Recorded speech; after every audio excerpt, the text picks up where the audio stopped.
میں 2 دن پہلے ایک اسکول گیا, IBA گریڈز کے نام سے ایک ادارہ ہے جو طلبہ کو IBA اور NUST اور جو بڑی بڑی یونیورسٹیاں ہیں ان میں داخلے کے لیے تیار کرتا ہے. وہ ادارہ, کسی کو IBA میں ایڈمیشن چاہیے تو طلبہ وہاں جاتے ہیں, وہاں تیاری کرتے ہیں, پھر جا کے ان کو IBA میں ایڈمیشن ملتا ہے. جو پاکستان کی ٹاپ کلاس کی یونیورسٹیز ہیں ان کے لیے طلبہ کو تیار کرتے ہیں. ان کا بہادر آباد میں بھی کیمپس ہے, گلشن میں بھی, نارتھ ناظم آباد میں بھی. تو میں وہاں گیا اس کے وزٹ پر, اظفر الحق صاحب ہیں جو اس پورے ادارے کو دیکھتے ہیں, تو میں وہاں گیا, میں نے کہا میں دیکھتا ہوں. تو ہمارے ذہنوں میں آج یہ بیٹھا ہوا ہے کہ شاید مخلوط نظام تعلیم کے بغیر ہمارا نظام تعلیم چل ہی نہیں سکتا. وہاں ہم گئے, میں آپ کو جدید ٹیکنالوجی کا صحیح استعمال بتا رہا ہوں. ان سے میں نے پوچھا آپ کے پاس یہاں لڑکیاں بھی آتی ہیں, لڑکے بھی آتے ہیں, اور سارے ظاہر ماڈرن طبقے کے لوگ ہوتے ہیں. ان بڑے اداروں میں تو وہی لوگ داخلہ لیتے ہیں جن کے پاس اتنا پیسہ ہوتا ہے. تو آپ کس طریقے سے ان کو پڑھاتے ہیں؟ انہوں نے ایک کیمرہ لگایا ہوا ہے, ڈاکومنٹ کیمرہ بولتے ہیں اس کو, جہاں استاد بیٹھ کے پڑھاتا ہے. مثلا یہاں استاد بیٹھ کے پڑھانا چاہ رہا ہے, ایک دیوار انہوں نے لگائی ہوئی ہے, یہاں لڑکے بیٹھے ہوئے اور استاد انہی لڑکوں کے ساتھ بیٹھا ہوا ہے, بیچ میں دیوار ہے, دوسری طرف دوسری کلاس میں لڑکیاں بیٹھی ہوئی ہیں. اس استاد نے یہاں ایک ڈاکومنٹ کیمرہ بولتے ہیں اس کو, وہ لگایا ہوا ہے, اور اس نے یہاں ایک صفحہ رکھا ہوا ہے جس پہ وہ لکھ رہا ہوتا ہے. اب بڑی بڑی اسکرینیں انہوں نے لگائی ہوئی ہیں, اس کلاس میں بھی بڑی اسکرین لگائی ہوئی ہے, اس کلاس میں بھی بڑی اسکرین لگائی ہوئی ہے. وہ جب یہاں مثال کے طور پہ لکھے گا بسم اللہ الرحمن الرحیم تو پوری اسکرین پر بڑا بڑا لکھا ہوا آ رہا ہوگا. جو کچھ وہ یہاں لکھ رہا ہوگا اسی وقت وہ چیز یہاں بھی نظر آ رہی ہوگی, اور اسی وقت وہ چیز لڑکیوں کو بھی نظر آ رہی ہوگی جو وہ پڑھا رہا ہوگا. نمبر 2, مائک انہوں نے لگایا ہوا ہے, تھیٹر مائک بولتے ہیں اس کو. یہ میں اس لیے بتا رہا ہوں کہ ہو سکتا ہے کسی کو اس سے توجہ ہو اور وہ بھی اس پر عمل کرے.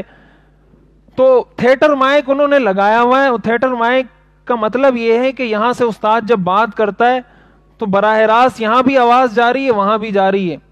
دوسرا فائدہ اس کا یہ ہے کہ وہاں لڑکیوں نے اگر کوئی سوال کرنا ہے, ظاہر ہے بالکل پردہ ہے, دیوار ہے, بلاکوں کی دیوار ہے پوری, تو انہوں نے اگر کوئی سوال کرنا ہے جہاں کہیں بھی, وہ اتنا سینسیٹیو ہے وہ مائک کہ آپ اگر کلاس میں یوں بھی کریں گے نا تو استاد کو آواز جائے گی کہ وہاں کوئی بات کر رہا ہے. تو یہ تو مجال ہی نہیں ہے کہ وہاں لڑکیاں جو بیٹھی ہوئی ہیں وہ بات کریں.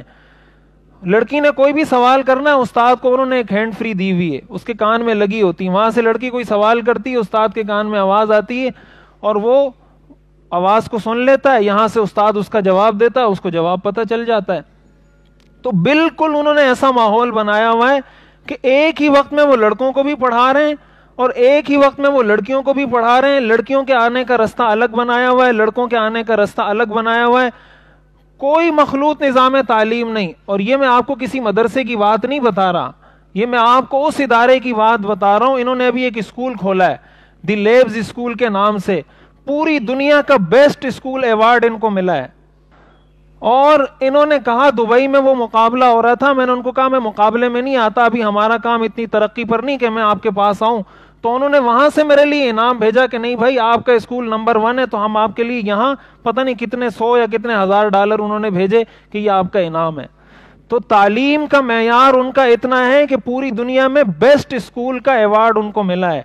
اور جدید ٹیکنالوجی کا اتنا بھرپور استعمال کیا ہے کہ شریعت کے عین مطابق انہوں نے لڑکیوں کو بھی پڑھا رہے ہیں, لڑکوں کو بھی پڑھا رہے ہیں, اور یہی لڑکے یہی لڑکیاں جا کے پھر IB اور بڑے بڑے اداروں میں جا کے پڑھتے ہیں اور آگے جا کے اپنی فیلڈ میں جاتے ہیں.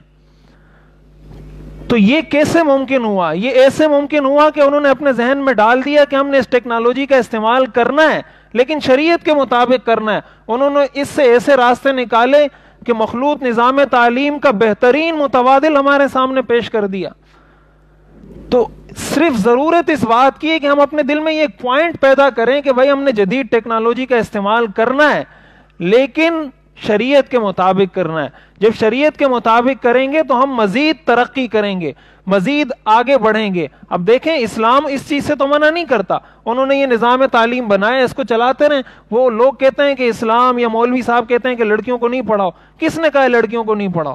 پڑھاؤ اس طریقے سے, کتنا با پردہ با حیا, ہماری ٹریڈیشنز کے بھی مطابق ہے, ہمارے کلچر کے بھی مطابق ہے, ہماری تہذیب کے بھی مطابق ہے, ہماری شریعت کے بھی مطابق ہے. یہ فاتح قوموں کی نشانی ہوتی ہے, یہ 5th جنریشن وار میں ایسے لوگ فتح حاصل کریں گے، ان کے دلوں کو اللہ سفید کرے گا، پھر کوئی فتنہ نقصان نہیں پہنچا سکے گا. اور جو اس 5th جنریشن وار سے متاثر ہو کر شکست کھا لیں گے، ان کے دل پر وہ سیاہ نقطہ لگے گا جس پر کسی مولوی صاحب کا بیان، کوئی قرآن کی آیت، کوئی حدیث اثر نہیں کرے گی. اللہ تعالی ہماری حفاظت فرمائے کہ کہیں ہمارے دل ایسے نہ بن جائیں. اللہ تعالی ہمارے دلوں کو بھی ایسا صاف بنائے کہ جب دین کی، حق کی، شریعت کی بات ہمارے سامنے آئے تو ہم اس کو قبول کرنے کی صلاحیت اور تحمل رکھتے ہوں. اللہ تعالی ہمیں عمل کرنے کی توفیق عطا فرمائے.